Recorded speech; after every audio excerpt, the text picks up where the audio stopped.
তিনি মাঘৰ দিনাও ভোগালীক লৈ উখল মাখল ৰাজ্য পৰম্পৰা ৰক্ষা কৰি কামপুৰত মহযুঁজ উচ্চতম ন্যায়ালয়ৰ নিষেধাজ্ঞাৰ পাছতো কামপুৰত পৰম্পৰা ৰক্ষা কৰি আনুষ্ঠানিকভাৱে অনুষ্ঠিত হ'ল ঐতিহাসিক মহযুঁজ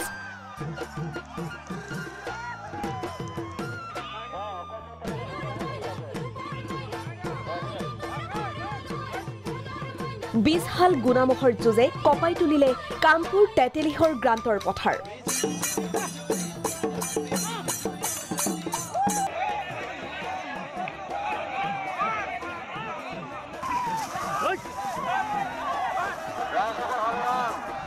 গুণামহৰ যুঁজ চাবলৈ বিভিন্ন প্ৰান্তৰ কেইবা শতাধিক লোক উপস্থিত হ'ল মহযুঁজস্থলীত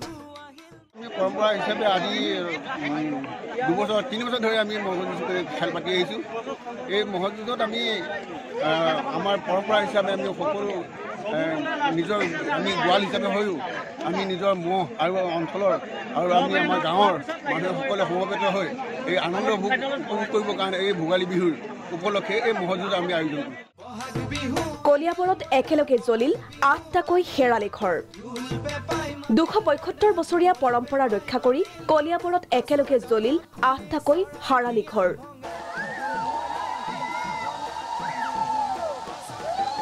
নৰা আৰু বাঁহেৰে মাঘ বিহুত পথাৰত অস্থায়ীভাৱে নিৰ্মাণ কৰা হৈছিল এই শেৰালি ঘৰ ঐক্যতা বান্ধন একতা মৰমৰ আদৰেৰে আমি আজি পৰ্যন্ত আছোঁ আগলৈকো আমি ভাবিছোঁ আমাৰ সেই মৰমৰ আদৰখিনি আছে আমি একতাৰে সকলো থাকিম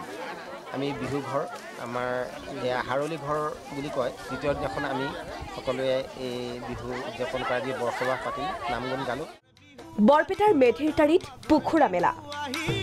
43 সংখ্যক বাৰ্ষিক মাঘ বিহু মেলাৰ বিশাল আয়োজন 13ৰ পৰা 18 জানুৱাৰীলৈকে 6 দিনীয়া বৰ্ণাঢ্য কাৰ্যসূচীৰে মেধিৰতাৰি আঞ্চলিক মাঘ বিহু উদযাপন সমিতিৰ উদ্যোগত উদযাপন কৰা হৈছে মেলা এইবাৰ আমাৰ মেধিৰতাৰি মাঘ বিহুৰ বিশেষ আকৰ্ষণ মাঘ বিহুৰ মিঠাই অসমৰ বিভিন্ন প্ৰান্তৰ পৰা মানুহে মিঠাই খাবলৈ আমাৰ মেধিৰতাৰিত আহে প্ৰত্যেক দিন আমাৰ এই মাঘ বিহু মেলাত লক্ষাধিক লোকৰ ভিৰ দেখিবলৈ পোৱা যায় ব্যুৰো ৰিপৰ্ট প্ৰাগ নিউজ